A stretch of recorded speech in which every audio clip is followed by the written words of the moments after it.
Okay, so I wanted to take a second to just recap what we just did because we went pretty deep there. This is a pretty in depth YouTube video. Probably most of your YouTube videos aren't going to have this many cutaway shots, are not going to have this much B roll, but it's good to dive into a project like this so you can see how complex things can get. So that way, when you're doing a 3 minute video with a few cutaway shots and maybe one location with one music track, it's really easy to do compared to what we've been putting together.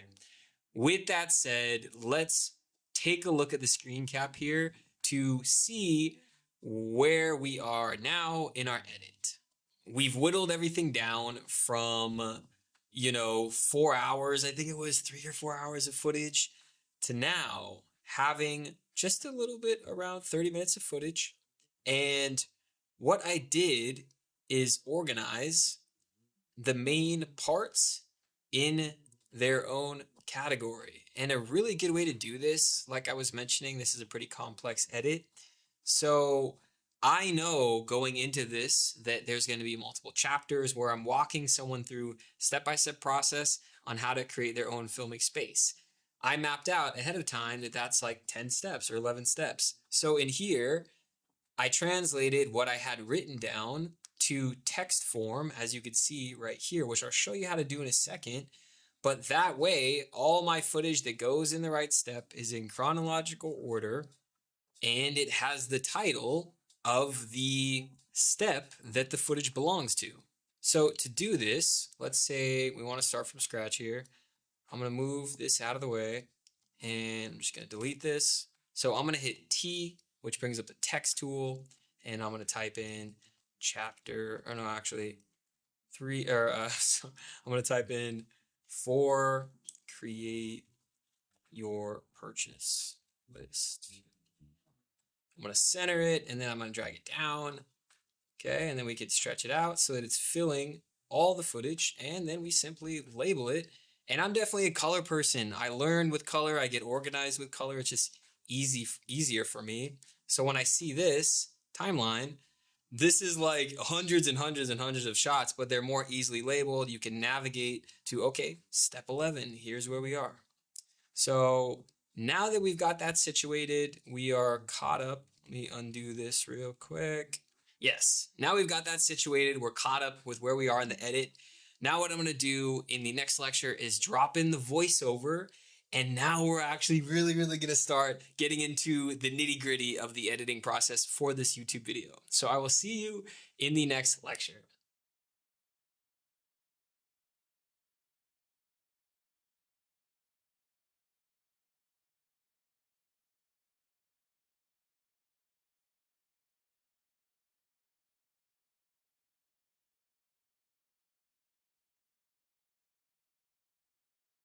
Great, so let's dive right back in here. So I'm going to go and grab my voiceover for this video. Now, we have all of our selects and we have the voiceover that's going to go in. So what I'm going to do is drag this in, and you can instantly see our voiceover is around 10 minutes when all the footage that we have is around 30 or 40 minutes. So we definitely have some work to do. Even though we've cut all these selects, we still have way more than we need. Now I kind of feel like I'm repeating myself, so I'm just going to stop doing that. So the next thing we want to do is we have our voiceover in. We want to lock off this voice layer. And the reason we want to do that in this step of our YouTube video is if I were to, let me actually take it off. And if I were to make a cut here, and I want to move that, and then I want to cut here and move this here, you can see what it just did to our voiceover. So I'm going to undo what we just did. Okay.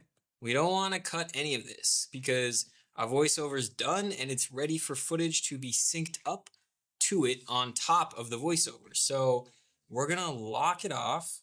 Then we're going to make sure that any of the audio that we have from our cutaway shots, all this B-roll, is muted.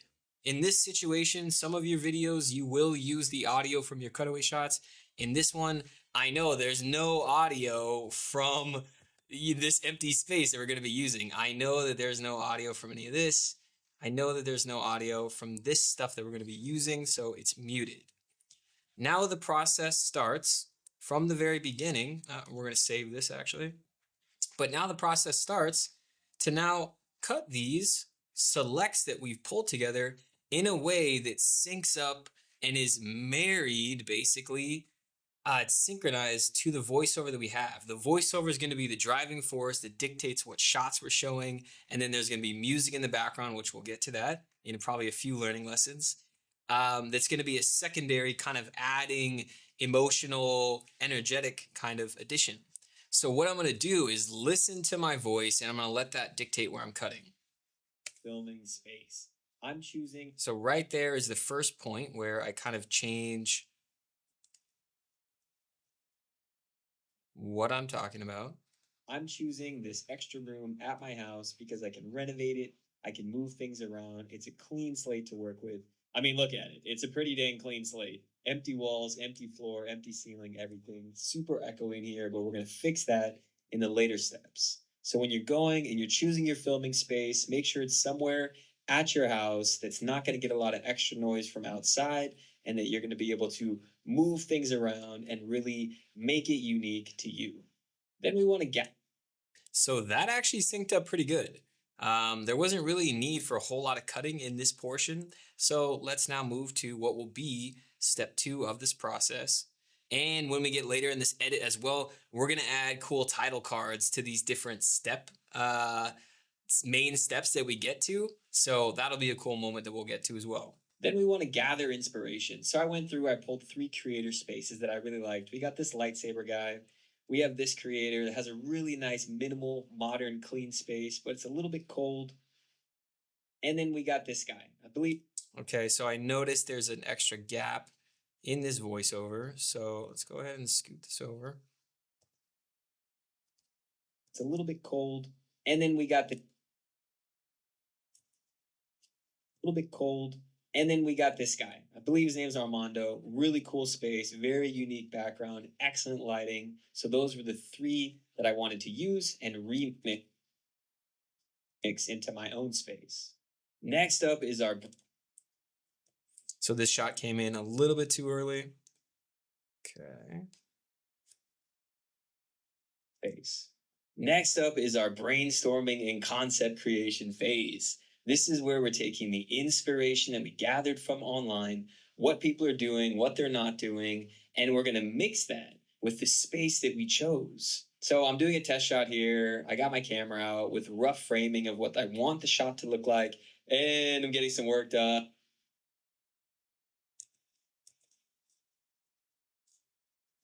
Okay, gonna move this around. And we're gonna mix that with the space that we chose. So I'm doing a test shot here. I got my camera out with rough framing of what I want the shot to look like. And I'm getting some work done, moving the hands around, busy day here. But the goal of this is to see if the ideas that we came up with are going to work in our space. Next up, we create our brainstorming and concept creation phase. This is where we're taking the inspiration that we gathered from online. Okay, so I feel like this shot is getting held for too long, and then there's a moment here that I want to scoot over to here. So let's go ahead and grab this. This is where we're taking the inspiration that we gathered from online.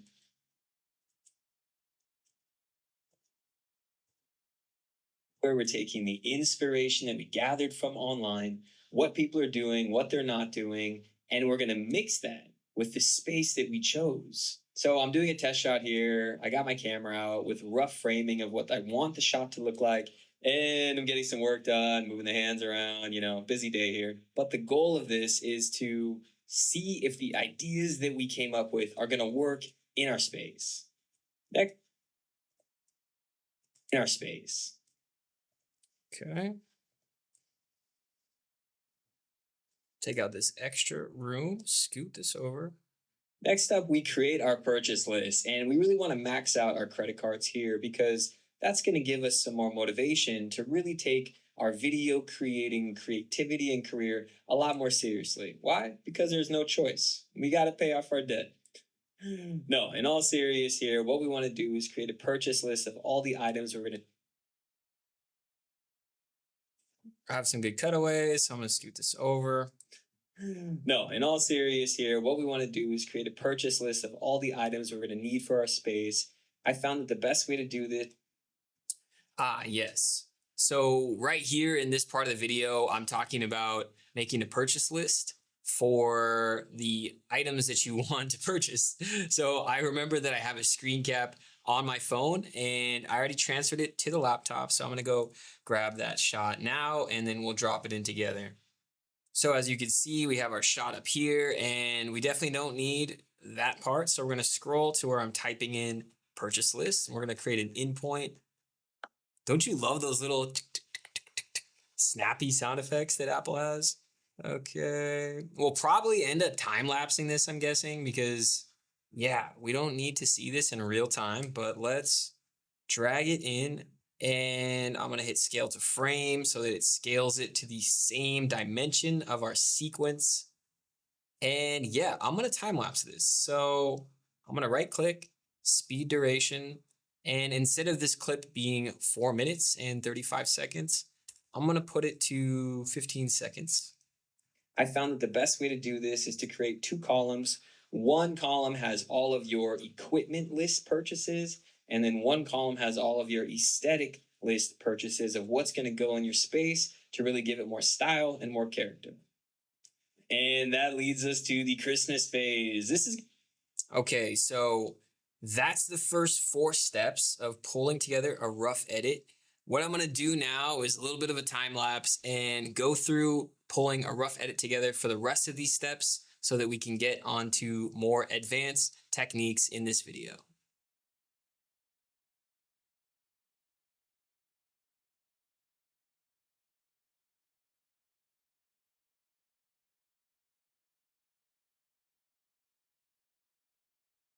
So I'm continuing to go through and pull selects, and you know, you can do this process that I'm about to share with you towards the end of your edit. Technically, you know, you really want to get all your video stuff done first in your edit and then handle addressing filtering your audio towards the end. But I'm hearing my voiceover and I'm hearing all of what it's missing, you know, of just like the frequency and the way it's sounding. I generally have go-to solid golden filters that I always add to my voiceovers and to any voiceovers for any of the projects that I use that I want to share with you in this lesson. So where we're going to start with is, and I'm sorry to my laptop, it sounds like the Death Star, like speeding up. It sounds like a drone a little bit. So I do apologize for that. But let's take a listen here for reference of where we're starting with our voiceover that was recorded with a great mic in a great scenario. So there's no echo, there's no reverb, but it just sounds so bland. The sound you're hearing right now, actually, if I take out the filters off this sound right now, this is actually the original way this sounds in this very moment with this microphone. So when I add it back, it's so much better, right?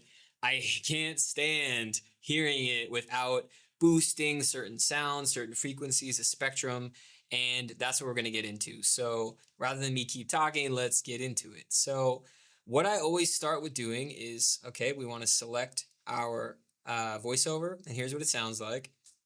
Flash of color in the background. This is going to create a little bit more character.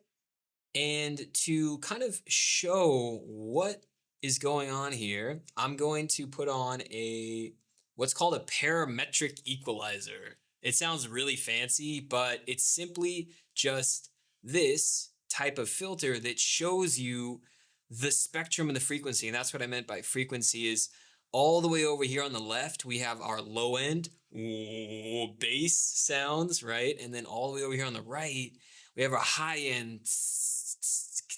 It's like a hi-hat, right? And then a bass. Doom, doom, doom. um, that's how it works. And this is what my voice looks like if it's being analyzed by the frequency. Okay, over here is 40 hertz, over here is 18,000 hertz. So if I turn the volume on and we play this, 28 millimeters, I really feel that. And if I move up the high end, the high frequencies, this is the best for YouTube, Instagram, any kind of online content. You hear how it now has a snappiness where it's coming out of the speakers and it's not sounding so. And here's what it looks like at 20. That it sounds like it's a little bit underwater, okay? So what I always do for voiceovers is I do always boost the highs. Now, you can see if I kind of mess with this a little bit, even more of an example of how this filter is working. 24 millimeters. It's okay. I always feel like it's a little bit too wide. The shallower you go with the focal length, the more professional it's going to look. So 24 is just a little bit too wide for my taste. And here's how it looks at 35 millimeters. More depth of field, more narrow. So that's pretty cool. It's taking the frequency of your voice, and you can add this to any filter, or you can add this to any noise. It'll take the frequency of any noise and boost the specific frequency that you want. So I always boost the highs. You do always want to take down the very low end, low frequency, because in the human voice, if you have this low end, it'll actually add just extra bass that doesn't need to be in the recording, especially if someone plays your voice back on not so good speakers. You ever get that rumbling noise when you're streaming a movie legally, not illegally, because I know that you pay for your movies like a good abiding citizen. But when you're streaming a movie and you're hearing there's a lot of sound design in the movie and there's and it doesn't sound good. It's kind of a crackling, uncomfortable sound. To not ever let that happen to your voice, it's actually good to take out the low end of your voice, and that actually creates space in the sound spectrum of your video for the music to take up that space. So if I'm taking this away here, that means that there's all this frequency that's now free to be used by sound design, by a musical track. And let's say if I don't take that away and I have a song that's taking up a lot of bass and it has like a beat, right? And it's taking up the lower end because all songs have bass. Our two tracks are going to be competing with each other. My voice is going to be vibrating at that same tone, and then the music is going to be vibrating at the same tone. So, with that said, it's always a good idea to take out the very low end of your voiceover. So now let's take a listen. But a little bit more of a documentary feel. It sounds way better already. The voice is really coming to life, and a good kind of way to think about it, or a good, it's hard for me to find words today. Man, a good thing to keep in mind is the higher you bring the highs, the more exciting and the more, dang, it is really hard for me to find words today. Man, the more you increase the high frequencies, the more energy the person's voice is going to have, and the more presence it's going to have. So if I bring this down, it's going to sound like I'm in the other room and it's really muffled. Boom. Here's how it looks at 50 mil. This is a great focal length for documentaries and short films. And when I bring it up, but we really lose the feeling of the background. And so this is a great place to start.